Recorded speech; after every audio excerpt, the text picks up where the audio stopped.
Hi friends, welcome to Sravanthi రబైనాస్ kitchen. నేను శ్రవంతి. మన ఇవాళ రెసిపీ వచ్చేసి మిగిలిన అన్నంతో స్నాక్ రెసిపీ చేసి చూపిస్తున్నానండి. చాలా అంటే చాలా టేస్టీగా ఉంటుంది. దీనికోసం ముందుగా నేను ఇక్కడ 1 కప్పు వరకు అన్నంని తీసుకున్నానండి. మిగిలిపోయిన అన్నాన్ని ఇది మిక్సీ జార్లోకి యాడ్ చేసుకొని కొద్దిగా వాటర్ను యాడ్ చేసుకొని మెత్తని పేస్ట్ లాగా మిక్సీ పట్టుకోండి. వాటర్ ఎక్కువ వేయొద్దండి, బాగా లూజ్ అయిపోతుంది. ఇలా కొద్దిగా యాడ్ చేసుకొని ఈ విధంగా మిక్సీ పట్టుకోండి. దీన్ని ఒక మిక్సీ జార్లోకి యాడ్ చేసుకొని ఇందులోకి ఒక 2 పచ్చిమిర్చిని ఇలా సన్నగా కట్ చేసుకొని యాడ్ చేసుకోండి. మీరు కావాలంటే కచ్చపచ్చగా దంచైనా వేసుకోవచ్చు. అలాగే ఒక పెద్ద సైజు ఆనియన్ను ఇలా సన్న ముక్కలుగా కట్ చేసుకొని వేసుకోండి. అలాగే కొద్దిగా కొత్తిమీర, కరివేపాకు యాడ్ చేసుకోండి. అదేవిధంగా ఒక పెద్ద క్యారెట్ను ఇలా సన్నగా తురుముకొని యాడ్ చేసుకోండి. టేస్ట్కి సరిపడా ఉప్పు, ఒక పావు టీ స్పూన్ పసుపుని యాడ్ చేసుకోండి. ఇది ఆప్షనల్ మాత్రమే. అలాగే ఒక ½ టీ స్పూన్ జీలకర్ర యాడ్ చేసుకొని ఒక 2 టేబుల్ స్పూన్ల రైస్ ఫ్లోర్ని యాడ్ చేసుకోండి. ఒకవేళ మీకు ఇది బాగా లూజ్గా ఉన్నట్లయితే ఇంకొద్దిగా యాడ్ చేసుకోండి రైస్ ఫ్లోర్ను. ఒకవేళ గట్టిగా అనిపిస్తే ఇంకొద్దిగా వాటర్ స్ప్రింకిల్ చేసుకుంటూ కలుపుకోండి. చూసారు కదా, ఈ విధంగా గట్టి ముద్దలాగా కలిపి రెడీగా పక్కన పెట్టుకోండి. తర్వాత పొయ్యి వెలిగించి ఇలాంటి ఒక వెడల్పాటి కడాయిని పెట్టుకొని ఒక 1½ టేబుల్ స్పూన్ వరకు ఆయిల్ని యాడ్ చేసుకొని మంట లో ఫ్లేమ్లో పెట్టుకొని అది కొద్దిగా వేడి కానివ్వండి. ఈలోపు ఇక్కడ ఇలాంటి పాలిథిన్ కవర్లు తీసుకొని చేయికు కొద్దిగా ఆయిల్ను అప్లై చేసుకొని అలాగే పాలిథిన్ కవర్ కూడా ఆయిల్ని అప్లై చేసి ఈ విధంగా ఒక పెద్ద ముద్దను తీసుకొని వీడియోలో చూపిస్తున్న విధంగా ఒక చిన్న అప్పలాగా ఒత్తుకోండి.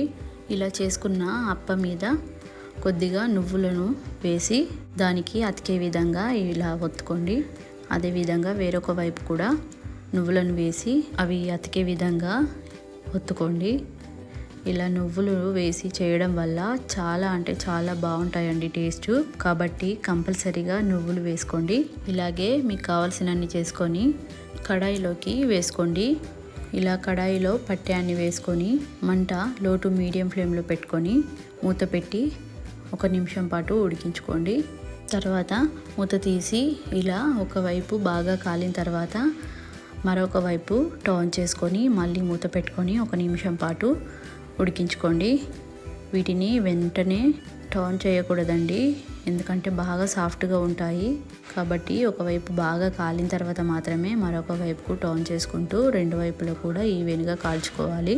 చూసారు కదా, ఇలా 2 వైపులా కూడా ఈవెన్గా కాలిన తర్వాత ఒక ప్లేట్లోకి టిష్యూ పేపర్ని వేసుకొని అందులోకి యాడ్ చేసుకోండి. ఏమైనా ఎక్సెస్ ఆయిల్ ఉండకుండా పోతుంది.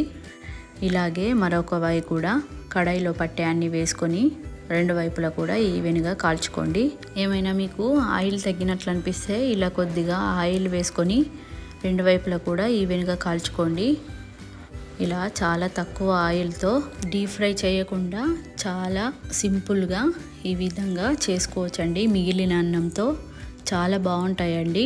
ఇవి ఇలా కాలిన తర్వాత ప్లేట్లోకి తీసేసుకోండి. వీటిని కూడా ఇదే విధంగా బ్యాటర్ మొత్తం కూడా చేసుకొని ప్లేట్లోకి తీసుకోండి. అంతేనండి, మిగిలిన అన్నంతో స్నాక్స్ రెసిపీ తయారైపోయింది. చాలా అంటే చాలా టేస్టీగా ఉంటాయండి. వీటిని ఇలానే తినేసేయచ్చండి. వీటిలోకి ఇంకేమీ అవసరం లేదు. చాలా సాఫ్ట్గా, బయట క్రిస్పీగా చాలా బాగుంటాయి. చూసారు కదండి. ఈ వీడియో మీకు నచ్చితే లైక్ చేయండి, షేర్ చేయండి, కమెంట్ చేయండి, అలాగే సబ్స్క్రైబ్ చేయండి. Thanks for watching.